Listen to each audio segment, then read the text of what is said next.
What's up, everybody? We're back. I'm George Mossey. This is my co-host Heather C. 90 Day Fiancé, Happily Ever After, episode 11. This is part 2 of the podcast. We're jumping right back in. We're going to finish up talking about Brandon and Julia. So Brandon and Julia, if you didn't see last night, have their own place.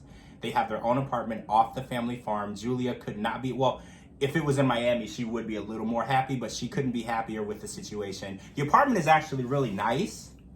And it bothered me because Betty had a lot of snarky comments like, oh, this is not big enough and this window doesn't lead to anything and there's no fire escape. Well, guess what, Betty? There's no Betty. That's the only thing Julia was looking for in an amenity. No Betty. It basically came down to her just being manipulative. Like, she wanted to find everything wrong with it so that way her little baby wouldn't grow up and fly the coop. But you know what? Eventually it's time. And you know what? If you actually leave them alone long enough, you might actually get grandchildren out of it. And then they can come stay on the farm with you and help you feed chickens and all these other things. So, you know what? Congratulations to Brandon and Julia. Absolutely. I'm so glad that you are starting your family and, you know, living on your own as you should. I think that Brandon, your parents are going to love you and support you regardless. Mm-hmm. They're hurt. They'll get over it. But you know what? On to the next. Exactly. So let's talk about Kalani and Asuelo. So Kalani and Asuelo went car shopping because, you know, about a month ago on the show, he was in a bad accident, totaled his car. He's fine, but it's time. Yeah, it's excellent that he's great. He's fine. Everything is good. And he's actually getting back into the rideshare driving job that he has. Good for him.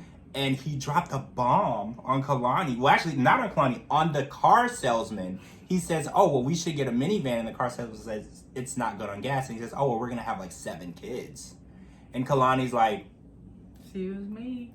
Says who? Who's gonna be helping you do that? Because right. I'm not. And that's not even the only bomb he drops on the episode, because we find out that his mother and Tammy want to visit for the holidays, and we all know the type of situation that surrounds Tammy and Kalani.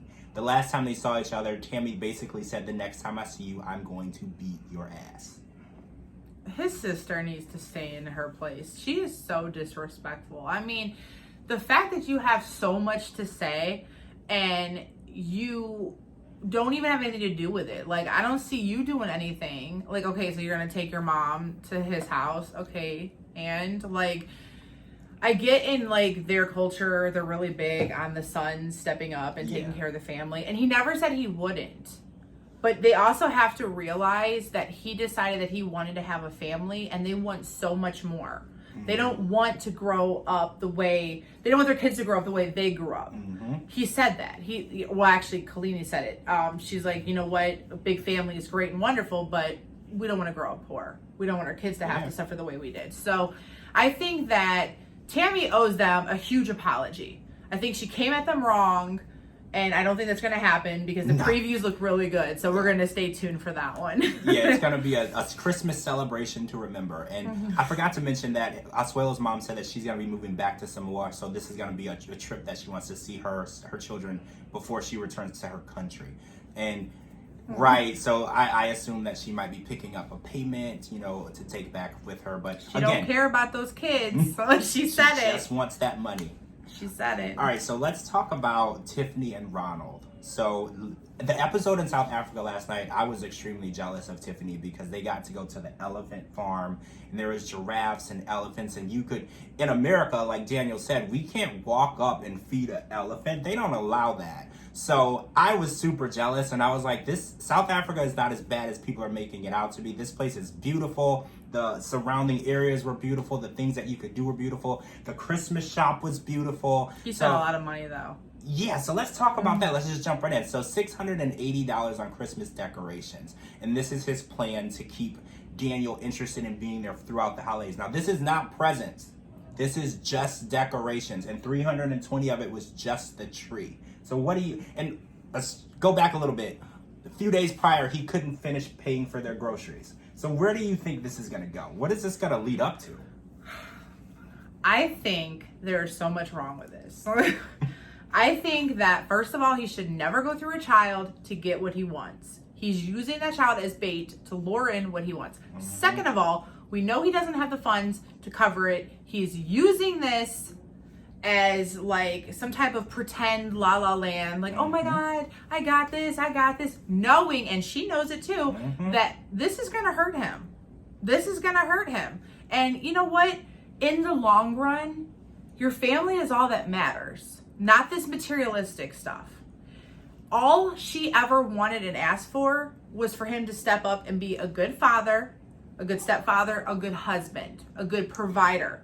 Him not being able to pay for the groceries, the food that they need to eat, that meant more to her than a Christmas tree. Exactly. So you can spend all the money in the world. If you're not there emotionally, physically, financially for your partner, it's not going to work in the end. And spoiler alert, let's just say it didn't. So yes, who do we have next? All right, so let's finish up with the family of Libby. This is what I've been calling them on my mind. Family of Libby. And it's been catching on really well. Why they all look alike? I'm so sorry, but I just caught this. Not only does Andre look like her brother, but like also the sister's boyfriend. Jen and Rebecca also look like twins as well. Oh my God, they're all carbon copies of each other. It's so creepy. I'm sorry, I just noticed that yesterday. All right, so let's talk about the world's most poorly planned cross-country RV trip. So they make a stop in DC. Libby books a Airbnb. She claims that she did ask if there was a place to park an RV. And they said yes. Unverifiable information, we don't know. This could be fake news, or it could be real news, we don't know. But there was literally a one-way street with literally like a couple of inches clearance between the cars in the street. So there's no way that they could actually get this RV into a parking spot. So they have to leave and drive an hour away to get to a hotel that they can find a room at. So Andre says that this is what happens when you let women make travel plans. That pissed me off, because women can make travel plans, women can drive RVs, women can build buildings. I know that Andre is from a different culture, and maybe in his country women aren't allowed, or it's not given that they do these things, but in America, women can make travel plans, and they can make great travel plans. My last trip that I took before the one that I took this year was made by a travel agent, and it was a woman. It was an amazing trip. So that whole statement just pissed me off. Like, did you ever stop to think that maybe the person on the other end of the receiver gave her the wrong information? Right. Like, it doesn't necessarily have to be her fault that they were given the wrong information. I just think that this RV trip was horrible and it should never have taken place. Never.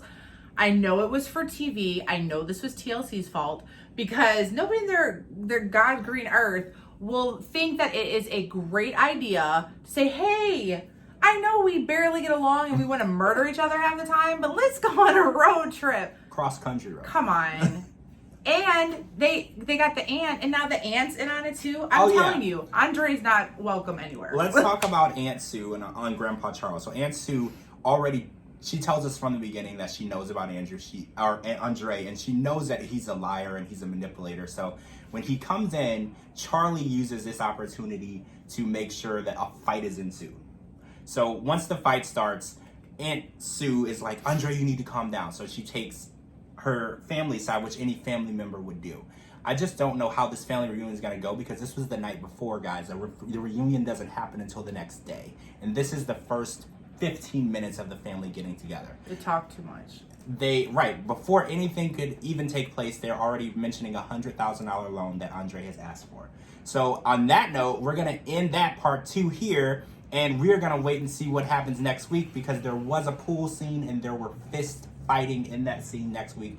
We will talk about that as that happens. Again, I'm George Mossey. This is my co-host, Heather C. Thank you so much for joining us for the 90 Day Fiancé podcast, episode 11, part 2. And make sure you live tweet with us every week. I'll put our Twitters at the bottom. Thank you so much, and we'll see you guys real soon.